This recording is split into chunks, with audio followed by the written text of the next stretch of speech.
आपण पाहत आहात आर.के. न्यूज. बातमी तुमची, आवाज आमचा. 28 जुलै 2025 ला माधुरी हत्तीन नांदणी मठातून वनताराला गेली. जवळपास 10.5 महिने झाले.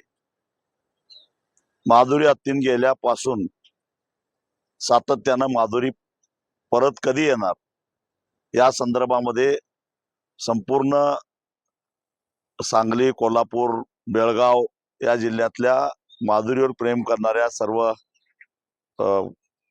हत्तीप्रेमी जनतेमध्ये एक भावना होती की हत्ती का येत नाही, माधुरी का आणली जात नाही.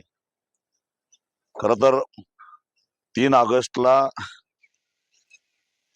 नांदणी मठ ते कोल्हापूर हा 45 किलोमीटरचा जो लॉंग मार्च निघाला आणि त्यावेळी सर्वधर्मीय सर्वपक्षीय जनतेनं जो काही प्रक्षोभ व्यवस्थेविरोधातला, कोर्टाच्या न्यायव्यवस्थेच्या विरोधातला आणि एकूणच शासनाच्या कार्यपद्धतीबद्दलचा, वनताराच्या कार्यपद्धतीच्या बद्दलचा प्रक्षोभ दाखवला होता, त्याची दखल सुप्रीम कोर्टाला सुद्धा घ्यावी लागली आणि सुप्रीम कोर्टानं आपलाच दिलेला निर्णय बदलून काही जुजबी सुधारणा करून माधुरी हत्तीला परत नांदणी मठामध्ये देण्याचा आदेश द्यावा लागला.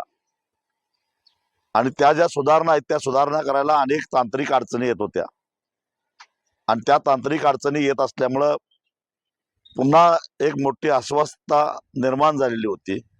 अफवा उठत होत्या, माधुरी जिवंतच नाही अशा प्रकारच्याही अफवा उठत होत्या आणि त्यामुळं वनतारा मॅनेजमेंटला अखेर माधुरी हत्तीन ज्या ठिकाणी तिथे गेली 40 वर्षे ती सुस्थितीत होतीच, परंतु तिला न्यायचंच म्हणून कटकारस्थान करून जे पुरावे तयार केले होते की ती इतर सुरक्षित नाही, त्यासाठी बनाव म्हणून का होणार तात्पुरत्या सुधारणा करून ज्या कायमस्वरूपी सुधारणा करायच्या त्याला काही वेळ लागतो हे लक्षात घेऊन तात्पुरत्या सुधारणा करून येत्या काही दिवसामध्ये माधुरी हत्तीन परत नांदणी मठाकडे सुपूर्द करायचा हा निर्णय वनताराला घ्यावा लागला. आणि एक प्रकारे जनतेच्या रेट्याचा काय फरक पडतो हे यातून सिद्ध झालेलं आहे. माधुरी हत्तीन परत येणार आहे ते सर्वसामान्य जनतेच्या रेट्यामुळं. कोण किती मोठा असला, काही असलं तरी जेव्हा जनता ठरवते त्यावेळी न्याय व्यवस्थेला सुद्धा जनतेसमोर झुकावं लागतं. याचं उत्तम उदाहरण म्हणजे आमची माधुरी हत्तीन. लहान बाळापासून ते वृद्धापर्यंत सगळ्यांच्या गळ्यातली ताईत असणारी माधुरी 11 महिन्याच्या प्रतीक्षेनंतर काय होणार, पुन्हा नांदणीमध्ये येणार आहे याचा निश्चितच आम्हाला आनंद आहे.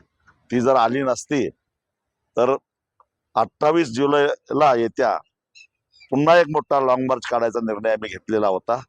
मला असं वाटतं की तो लॉंग मार्च आम्हाला काढावा लागू नये आणि काढायला लागलाच तर गेल्या वर्षाच्या दुप्पट जनता रस्त्यावर उतरलेली असेल. आर.के. न्यूज चॅनलला लाईक करा, शेअर करा आणि सबस्क्राईब करा.